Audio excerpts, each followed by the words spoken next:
Welcome to the CarW Sponsor Spotlight, where we highlight the companies and organizations that support CarW and our industry. Today, we are joined by Brady Chuckle, the CEO and President of Paul Davis Restoration. Brady, tell us a little bit about Paul Davis. Yeah, thanks for having me, Tracy. Privileged to be on talking to you. Paul Davis is a franchise company. We have over 300 offices across the United States. So we're locally owned and operated, a full service restoration general contractor. We've been in business for 31 years here, and we recently moved into a 100,000 square feet facility in Waukesha County. So we operate a Metro Milwaukee office as well as a Fox Valley office with our ownership group. So you recently went through this move from downtown. We all remember your past location into this beautiful new space. Talk a little bit about what was behind that move and maybe some insight on your new office. Sure. Yeah. No, thanks for asking. So we're excited to be here. Loved our old space. We were in roughly 60-some thousand square feet amongst 6 different buildings on the south side of Milwaukee. And here we're in about 100,000 square feet in one building. So as you can probably imagine, being segregated certainly created some tension and probably just some lack of efficiency. So here we're excited about the efficiency that this has created for us.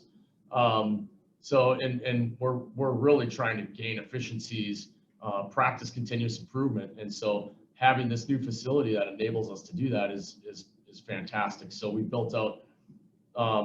We still have a fantastic training space. We've got a workout facility, right? So we really are interested in the health of our employees and our staff. We've got a simulator room, so we can have some fun with golf and bowling and tennis and all kinds of different stuff. So we like to have fun as well and enjoy our company, our clients' company, and each other's company. Great patio space to hang out on. So those are all the fun pieces. We've got a beautiful new design center as well. So allowing our clients to come and enjoy and go through that design process and feel comfortable about it. So it's enables us to have conversations and just organic conversations that I used to not even bump into some of my coworkers because we would be in different buildings. And now we have some of those conversations and very meaningful conversations that weren't even planned. Of course, at a safe distance. Culture is important no matter where you are and what industry and what business that you're in. So you talked about a lot of different aspects that Paul Davis Restoration handles. Can you maybe hone in on an area of focus, or if you have a particular specialty? Sure. Yeah. It's tough because we are multifaceted. So, we're a full service restoration general contractor. We deliver on projects from small to extremely large and complex. Our focus really is suited to deliver quick, positive results for our clients. And it's really about reducing our customers' interruption of their property, right? And how can we efficiently and effectively do that? That's great. And so in doing business with Paul Davis Restoration, how is that experience unique? Yeah, great question. I think a big part of our facility here and our growth and mechanism as we move forward is performing in-house trades, right? Performing a lot of our work, the majority of our work with our in-house trades folks. So I think that sets us apart from our clients, our competition, excuse me. It allows our clients to get that feel of a full team relationship through the process. As I said, we've got an amazing new design center. So when clients are going through material selections, right, and design sessions, they can do that in the comfort of our facility here. So we're all on campus. Our new state-of-the-art facility allows us to clean, sanitize, store personal business property, electronics to textiles in-house here. So I think that sets us apart.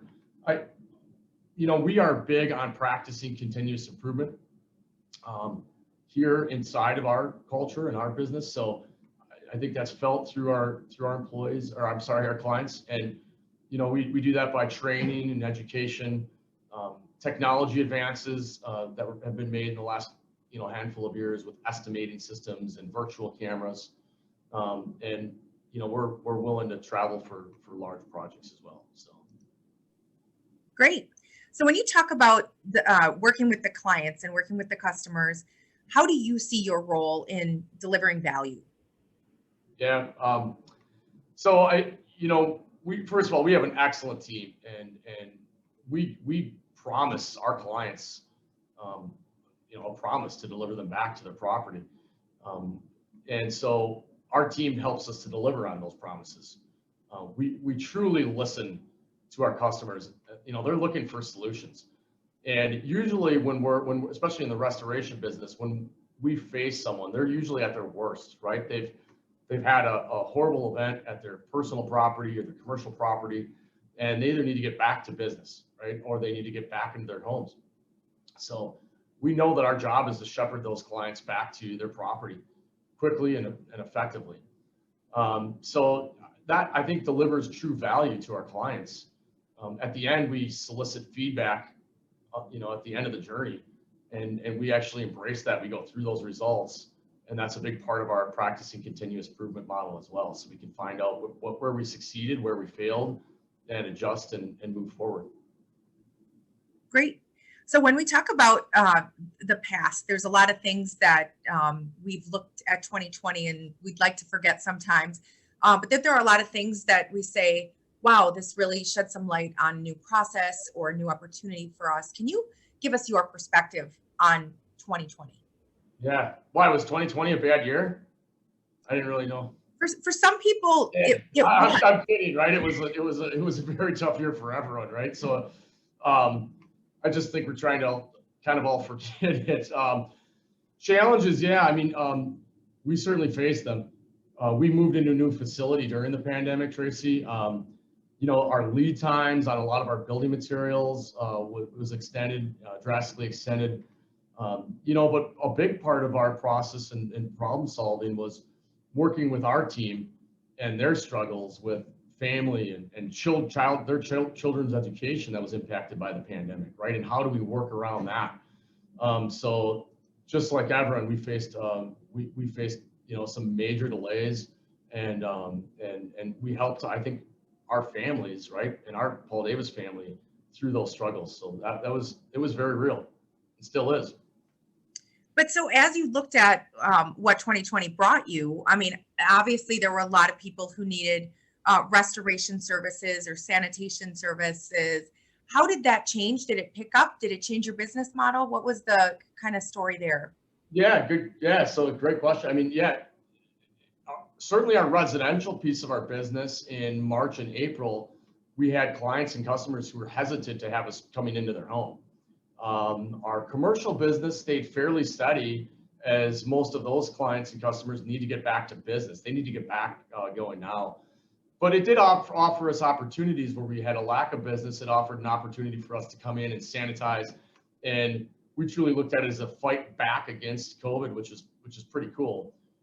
Everything else that we were doing and most people were having to do was in defense, right? So we looked at sanitizing facilities as our fight back to get people back to work, so that we could kind of get back to a little bit more of a normal spot. We had some solid wins, and I think coming out of the pandemic, it's also allowed us to become to think a little bit more flexible about flexibility, rather. Whether it's meetings like we're having right now, Zoom, right? You would have had to travel 15 minutes to see me, and vice versa. And I think we've lost certainly some human interaction through the process. But I think for us, looking at feathering in both virtual and face-to-face moving forward, it's taught us all, right, in all of our businesses, how we're going to be more effective and efficient moving forward. So yeah, there certainly is a glass half full, and there has been a silver lining through the process. Our technology and education through this has made us more efficient than ever, right? It's forced us into some efficiencies. It's forced some of the folks here that didn't necessarily embrace technology right? We were kind of all drinking from the fire hose, whether it's Zoom or Teams or whatever software you're into. I think people were forced into that, which it kind of forced our hand as an entire company who I'd say by and large, we embraced technology prior to this, but it's been a positive change for us. Isn't it amazing what we can accomplish when we're kind of forced to do so, right? Right, exactly. So as you look into 2021, and I'm even putting 2022 in there because we're looking at such long-term horizons here, what are you seeing as opportunities for your business? Yeah, great question. I think, our remodeling space and our design center, we are certainly poised for growth there. And, people having sat in their homes more often than not and looking around, right, decided that they're going to now make that move to restore their space. So not necessarily from just a flood or fire, but they want to make a change, whether it's the kitchen or the bathroom or a full house remodel. So that certainly is a huge opportunity for us in 2021. Internally and from a culture perspective, I believe that we've really truly become an employer of choice. So that's an opportunity for us to continue to grow a quality team, pushing us forward. And again, kind of what we talked a little bit more about, just taking what we've learned from this virtual era and how do we feather that into our business practices moving forward.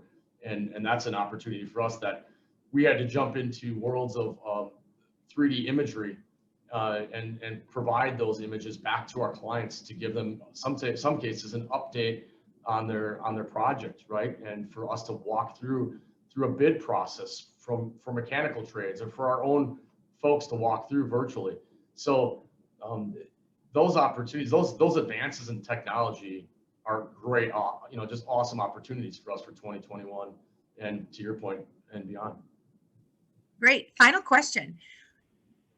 As we walk away, what is the one thing that you want us to remember about Paul Davis Restoration?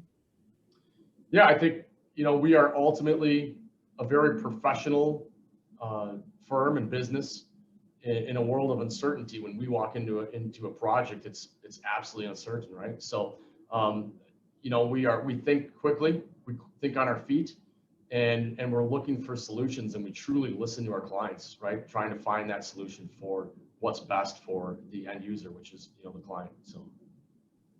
Perfect. Brady Chuckle, CEO and President for Paul Davis Restoration. Thank you for everything you're doing for our industry and for our organization and for the community as well. Thank you. Yeah, likewise, Tracy. Thank you for having me.